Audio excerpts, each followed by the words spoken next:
I grew up in Dallas, Texas. Well, the DFW area, that is. And for all intents and purposes, it's home. I spent the first 5.5 years of my life in the New Orleans area. I spent almost 3 months in the LA area, but nowhere will ever feel like home the way that Dallas does.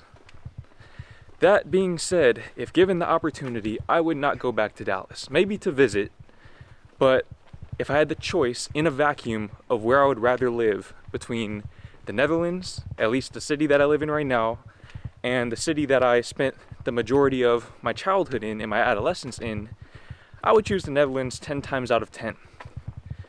However, the Netherlands, just like any other place, is not without its flaws. And I spoke on some of those flaws in my previous video talking about the Netherlands, and I received a pretty mixed response from that video, and justifiably so. People don't like when you speak down on the place that they come from because most people subconsciously identify with their hometowns, whether they know it or not. And they feel like whenever you criticize their hometowns, you're criticizing them by extension, which is never my intention with these videos. I'm simply expressing my objective observations. You make of them what you will. Bearing that in mind, these are the 5 things that I miss the most about living in the US. Now, it's important to understand that your experience in the US could vary drastically depending on where you're from, your economic background, your race, religion, so on and so forth. This is based on my experience growing up in the Dallas-Fort Worth area. Now, the first thing that I miss about the US is my family. Okay, I miss my family. I miss my cat in particular because I can get on the phone and talk to my family at any time that I wish.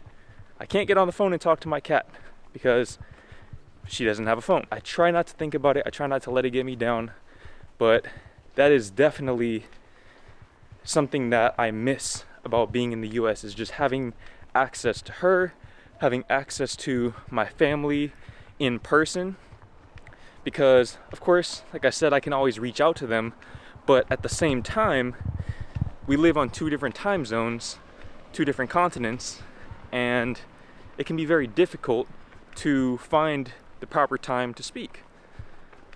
But that's the decision that I made when I chose to live in the Netherlands, and I do not regret that decision one bit. However, I'm allowed to stand by my decision while also acknowledging that I do miss my family. I do miss them.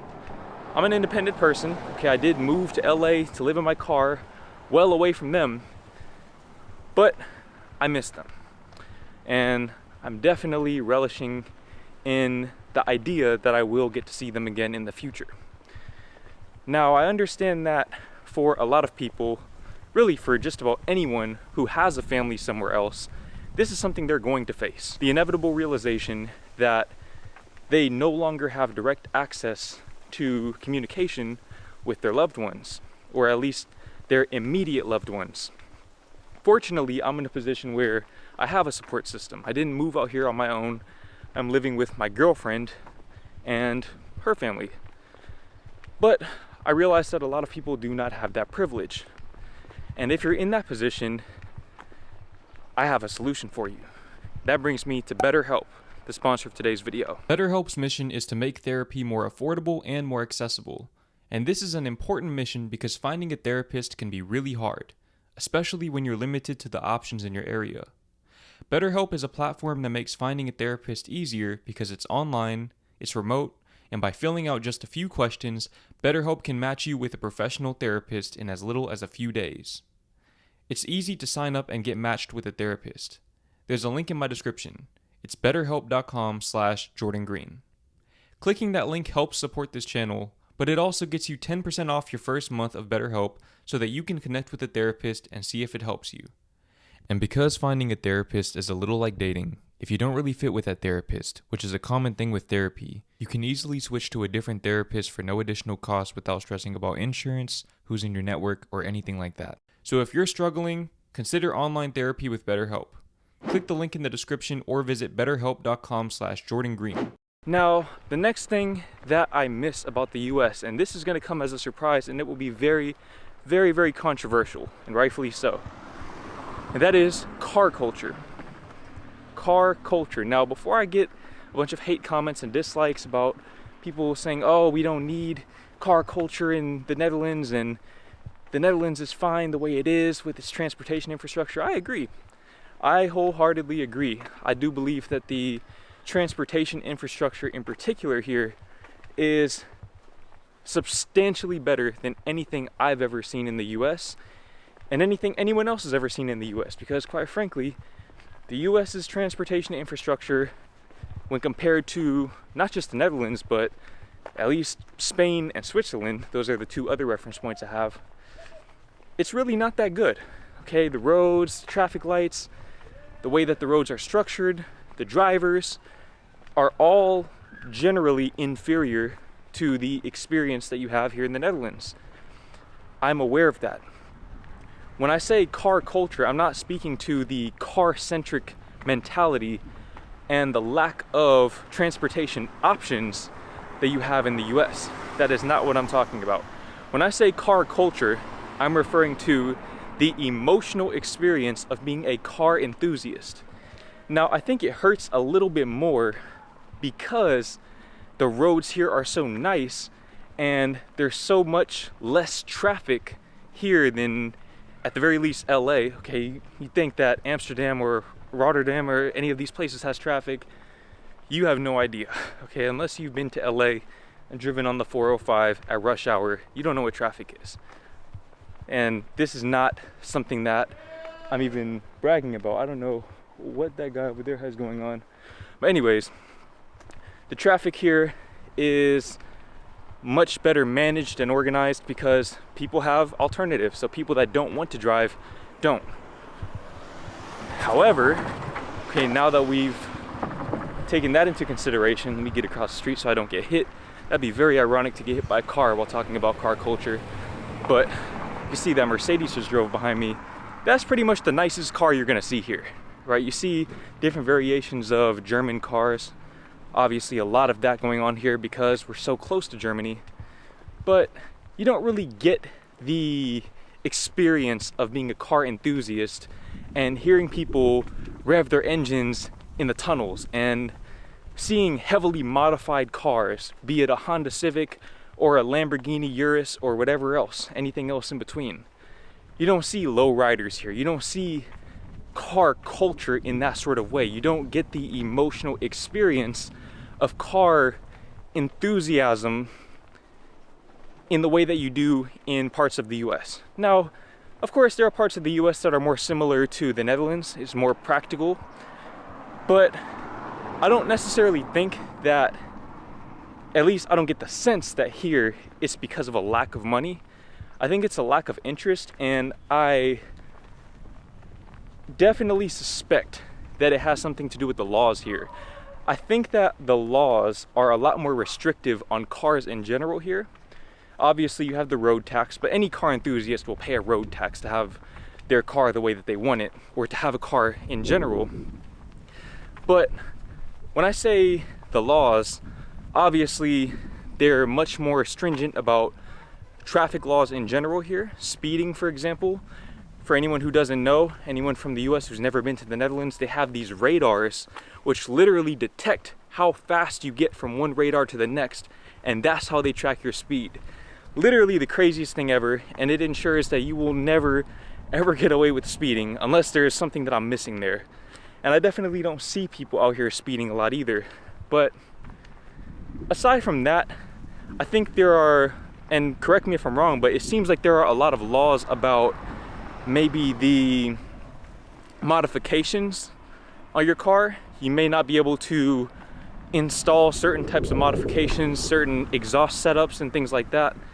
And look, I understand some people are obnoxious with that.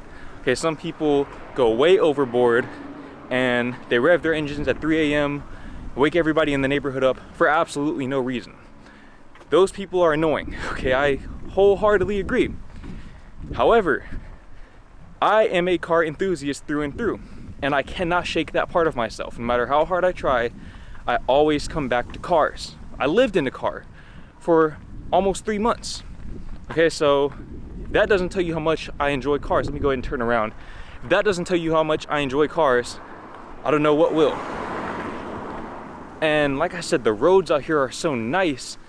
There's so much less traffic that I feel like it should be a place where car enthusiasts could really have the most fun and really lean into their hobby even more so. But that's just not the case. I've only seen a few modified cars here.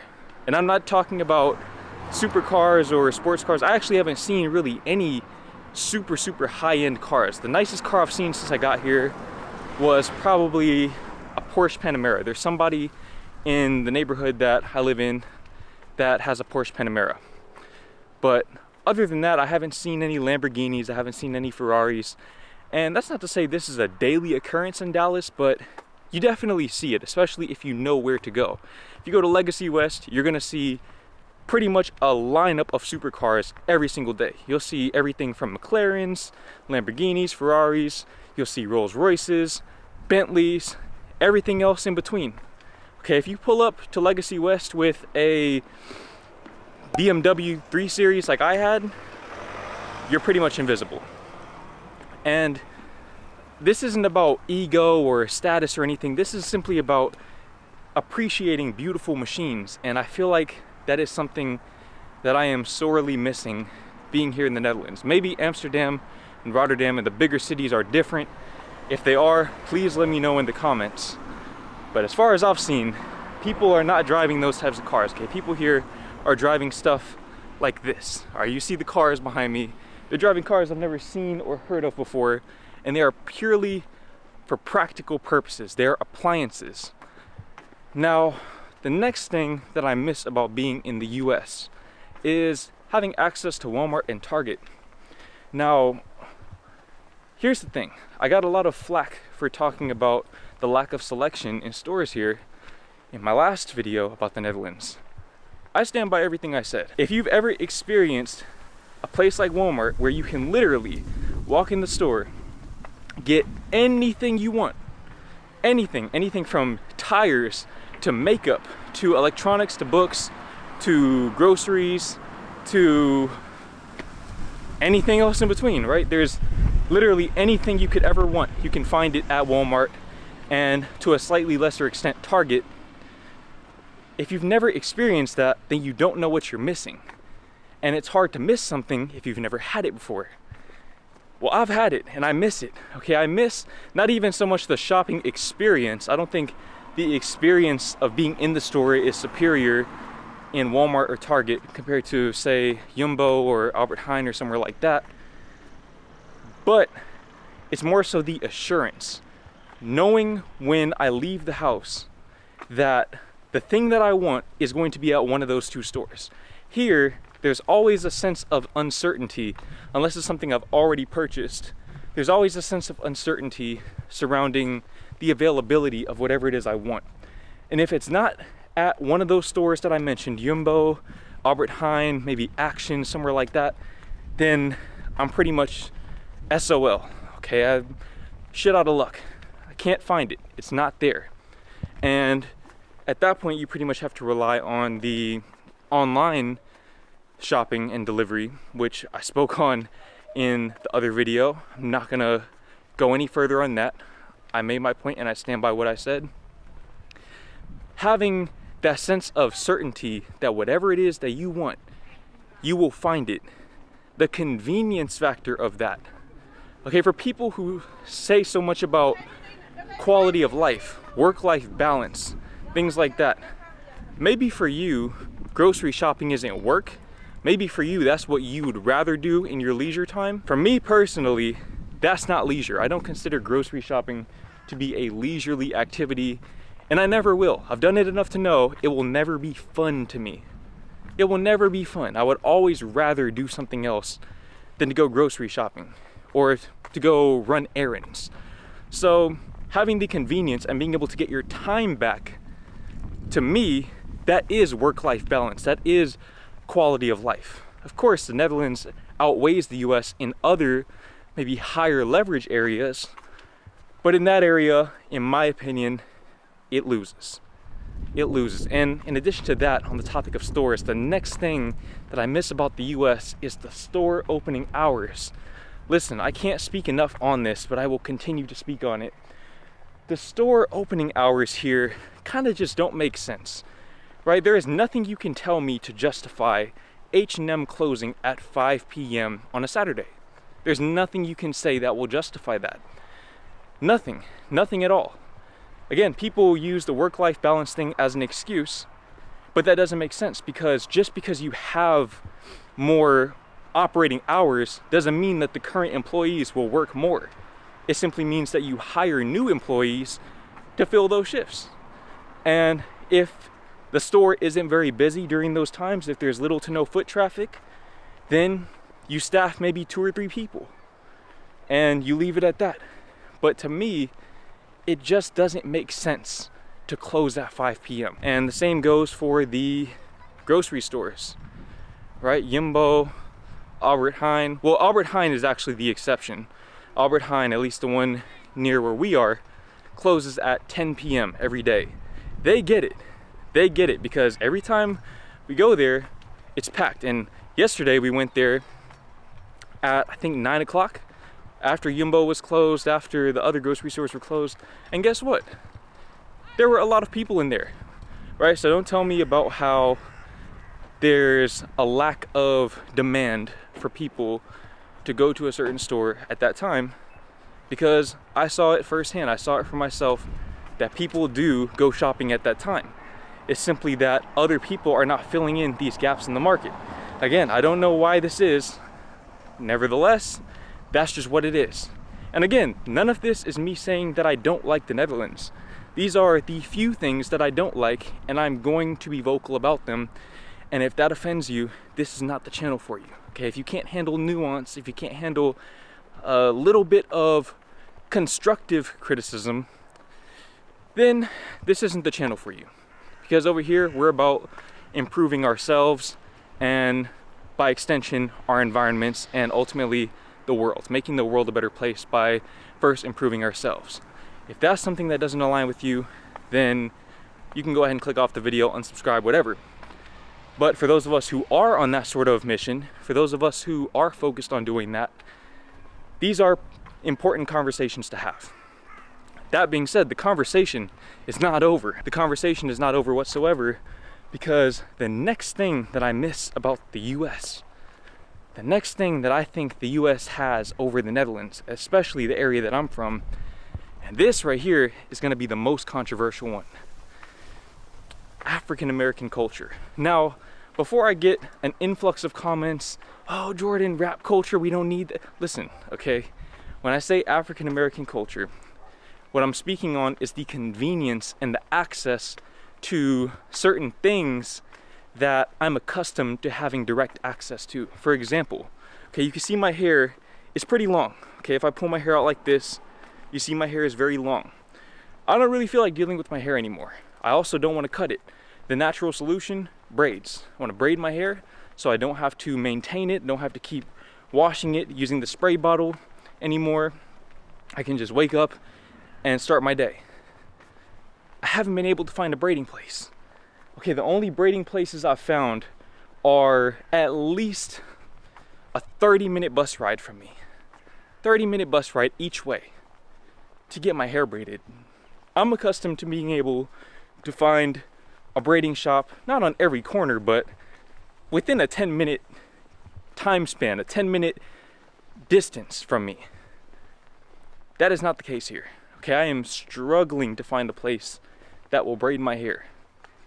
Very few places seem to offer this service, and in addition to that, as far as hair care products go in general, they have more than I expected them to have at places like Kruidvat and Atos and places like that. But I haven't been able to find a do-rag, for example. I don't think I've seen a bonnet.